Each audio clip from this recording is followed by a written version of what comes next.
All right, certainly a lot of excitement for theater fans with Shea's announcing the 2024-2025 Broadway season. These are the musicals that are coming to Buffalo, right? You have The Lion King, Back to the Future, Hamilton, all returning this returning this October. It's a subscriber add-on. We'll talk about that in a moment. But it all kicks off in September with this show.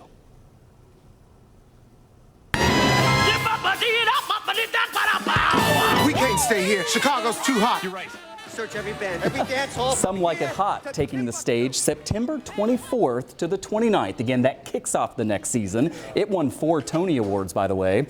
This will be the first full season with Shea's now led by former Congressman Brian Higgins, who is now president and CEO of the Performing Arts Center.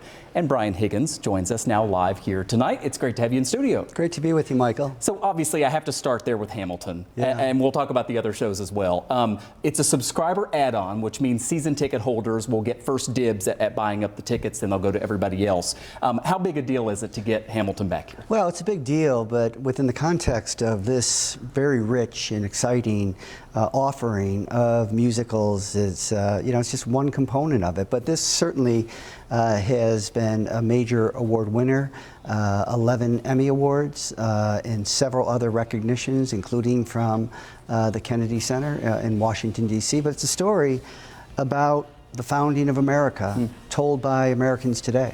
And Lin-Manuel Miranda was reading a serious history book, a biography of Alexander Hamilton, written by Ron Chernow. And he said he saw, when he was sitting on a beach in Mexico, hip-hop lines jumping off the pages. So this is, an adaptation of page to stage. So, but he wanted it to be taken seriously. So Ron Chernow, serious historian, consulted for 6 years in the development of Hamilton.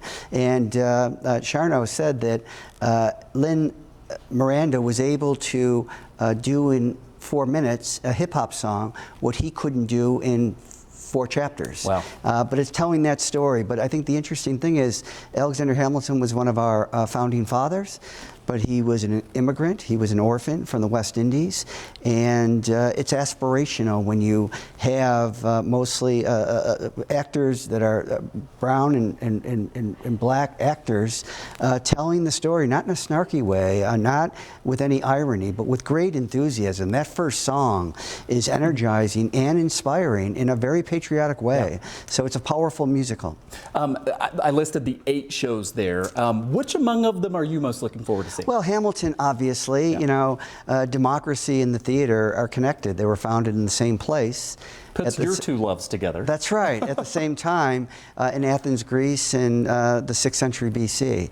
And theater is the essential art form of democracy. So obviously Hamilton would have a special place, but I saw Lion King with my kids many years ago in Washington, and that's a beautiful, beautiful story. Great color, great enthusiasm, great music. It's really a great storyline, and people, the audiences in Buffalo are going to really enjoy that a lot. Let me end here by just asking you, you are a little more than a month into this new job, right? Big day yesterday. It always is when you make the big announcement. What have you learned since taking over, and what are you most enjoying about it? Well, the theater is very important to Buffalo and Western New York, our economy. Yeah. But the theater is also very important in a divided nation. If you want to teach your kids empathy, get them involved in theater. It's a story that's told about all of us. What Lin Miranda did is exactly what Shakespeare did. He took the language of the common people, raised it to verse, and in doing so ennobled the people in the language that they spoke. And he makes those people heroic. That's what theater is all about. So I often say the theater is about openings and closings. It's about the poets and the punks. It's about the journey and the destination. It's about the magic and the tragic. But the one thing theater never destroys is hope. And I think this time in our history, hope is very, very important. So there's messages beyond the entertainment that people will glean or get from their experience at the Shea's, which is a beautiful aesthetic theater with a great history. We will celebrate our 100th anniversary. Right. There'll be a capital campaign associated with that to improve the audience experience at Shea's.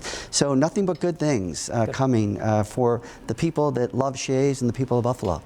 Good stuff. Brian Higgins, of course, former congressman, now president and CEO at Shea's Performing Arts Center after the big announcement last night. Good to see you. Thank you, Michael. Good to see you again. All right.